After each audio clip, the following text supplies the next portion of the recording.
Tech sales campaigns can be complex and require a nuanced approach, especially when it comes to targeting different stakeholders in an organization. Two critical stakeholders that we talked about earlier to consider are C-level executives and influencers, as they have different priorities, roles, and levels of influence when it comes to purchasing decisions. In this section, we will explore the differences between talking to C-levels and influencers in tech sales campaigns and how to tailor your approach to maximize your chances of success. C-level executives are senior executives with the highest level of decision-making authority within an organization. They are typically responsible for setting the overall strategic direction of the company, and their decisions can have a significant impact on the organization's bottom line. Example of C-level executives include CEO, CTO, CIO, CFO, and COO. When it comes to tech sales campaigns, C-level executives tend to be highly influential in the decision-making process. They are typically the ones who have the final say on whether or not to purchase a particular product or service. C-level executives tend to prioritize high-level strategic objectives such as improving the organization's overall efficiency, reducing costs, or increasing revenue. They are also often concerned with risk management and ensuring that any new technology solution aligns with the company's overall strategic direction. When talking to C-level executives, it's essential to focus on your business outcomes that your product or service can deliver. You should demonstrate a deep understanding of their business and industry and how your solution can help them achieve their strategic goals.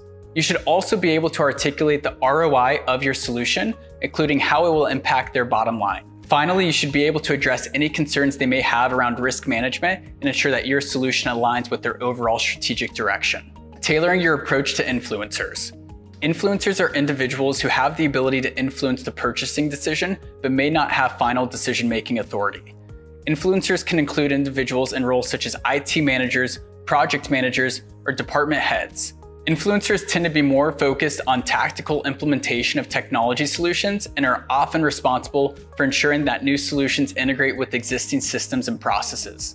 When it comes to tech sales campaigns, influencers can be highly influential in the decision-making process, as they are often responsible for evaluating potential solutions and making recommendations to C-level executives. Influencers tend to prioritize factors such as ease of use, integration with existing systems, and compatibility with existing workflows. They are also often concerned with how your solution will impact their day-to-day operations and whether it will require significant changes to their current processes.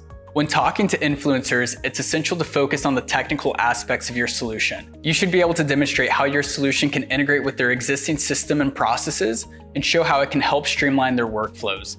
You should also be able to address any concerns they have around implementation and ensure that your solution aligns with their existing workflows. When running a tech sales campaign, it's essential to balance your approach when targeting both C-level executives and influencers. You need to demonstrate a deep understanding of both strategic and tactical aspects of your solution to be able to articulate the benefits to both stakeholders. One effective approach is to start with a high-level conversation with C-level executives where you can focus on the strategic benefits of your solution. Once you have buy-in from C-level executives, you can work with influencers to ensure the solution aligns with their technical requirements and workflows. It's also important to ensure that you are communicating with both stakeholders effectively. C-level executives tend to prefer high-level strategic conversations. Here's some advice I received from one of my first field sales managers at Dell. When talking to C-levels, don't get nervous. They are actually the easiest to talk to. They are simple, like direct questions, and if you take time to prepare your calls with C-levels, you'll be impressed with what a first impression can do for the rest of the sales cycle. Here are a few questions to think about when talking to C-levels. What are your top initiatives right now? Where are you currently? Where do you want to be next year? What obstacles are getting in the way? What's important about getting it done by that date? So before you get on a call with the C-level or big-time decision maker, remember, relax. Keep your questions simple, because their day-to-day is focused on company strategy and have people they work with in the organization, aka influencers, to vet out the actual technology required to make the strategy work. With most C-levels, you really don't need to get technical. You just need to understand their vision and how you can help them get there and add as much value as possible. Recently, I was speaking with the CTO at one of my largest accounts, and I asked very similar questions.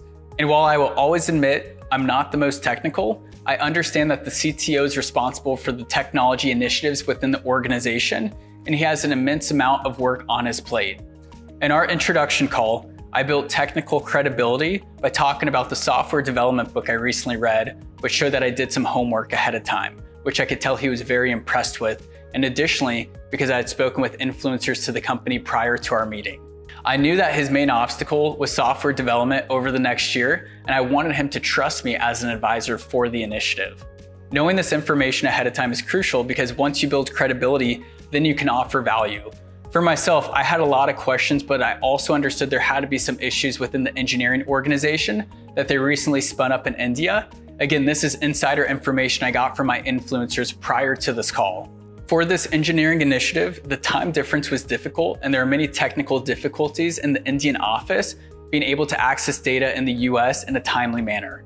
And so knowing this and other issues C-levels bring to your plate, you need to figure out how you can creatively solve their problems so you can add value.